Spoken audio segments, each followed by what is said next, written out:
Hey there! Today, we're going to talk about something really special, a profound African philosophy that's actually reshaping the entire global landscape of social work.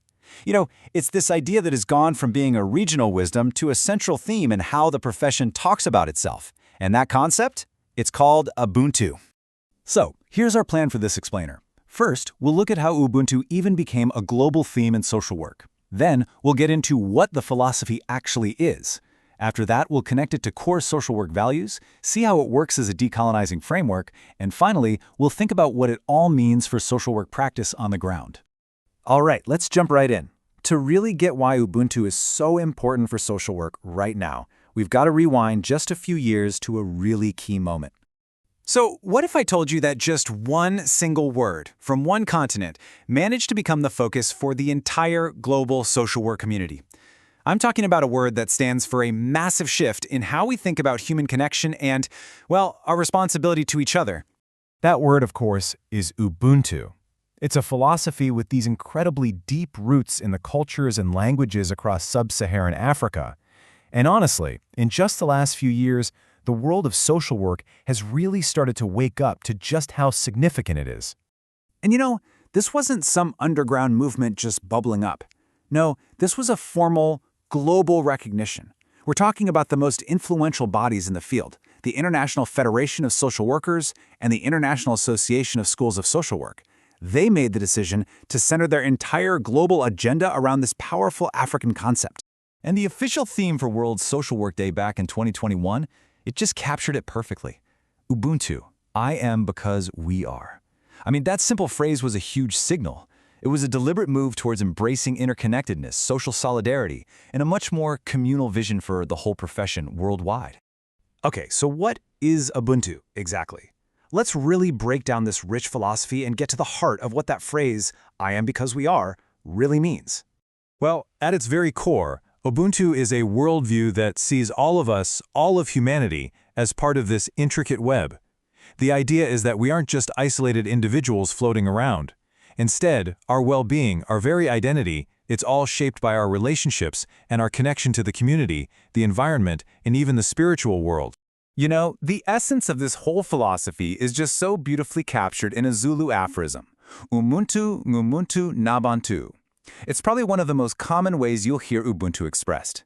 And it literally means, a person is a person through other persons. Think about that. My humanity isn't just mine, it's completely bound up in yours. And this isn't just an idea isolated to one language or one small region. Not at all. You find this core concept all across sub-Saharan Africa. So whether it's called Ubuntu in Shona, or Utu in Swahili, or Ubuntu in parts of Uganda and Tanzania, the root principle is always the same. This idea of a shared humanity, a deep compassion, and the understanding that we are defined by our connections to each other. So now let's see how this all connects. Given its deep focus on community and connection, it probably won't surprise you that Ubuntu fits so naturally with the core values of social work. To really see this alignment, it actually helps to look at the contrast. A lot of traditional social work theory is really rooted in Western individualism, right? It emphasizes this I versus you relationship. It's focused on individual rights, on self-reliance. But Ubuntu offers a totally different way of seeing things, an I and we relationship. And here, the focus shifts completely to the collective, to interdependence, and to this idea that our humanity is at its heart relational. So here's the key takeaway. This I-we paradigm, it aligns so beautifully with principles that are already at the very heart of social work. Values like social justice, compassion, collective responsibility, respect for human dignity. These things aren't just compatible with Ubuntu, they're foundational to it. And that natural alignment brings us to what is maybe one of Ubuntu's most powerful roles in the profession today. Its function as an ethical framework for actually decolonizing social work. For decades now, scholars and practitioners have been asking this really critical question. As a global profession, how does social work move beyond the dominance of its Western, Eurocentric origins to become something that's truly inclusive for everyone? Well, Ubuntu offers a really powerful answer. It directly challenges what some scholars call professional imperialism, which is basically the often unconscious habit of imposing Western social work models onto non-Western places. By centering indigenous philosophies like Ubuntu, the profession can finally create space for different ways of knowing, of being, and of helping. ways that are way more culturally resonant and, let's be honest, way more effective. So what does this actually look like in practice? It's a huge shift in our ethical focus. We're moving from a perspective that's all about the rights of the individual to one that emphasizes the community's collective responsibility and its guardianship over its members.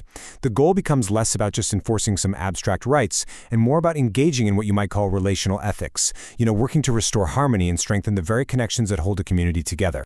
Okay, so what does this all mean for the social worker who's actually on the ground doing the work? Let's dive into the practical side of this and talk about what it really means to be an Ubuntu practitioner. An Ubuntu-informed practice is just fundamentally different. It means you're working with communities as true partners, not working for them like some outside expert. It means you're centering relationships in every single interaction. You're rejecting that old tendency to individualize social problems, to see them as just personal failings. Instead, you're recognizing collective responsibility, you're promoting reconciliation and restoration, and you are always valuing the knowledge and solutions that already exist within the community itself.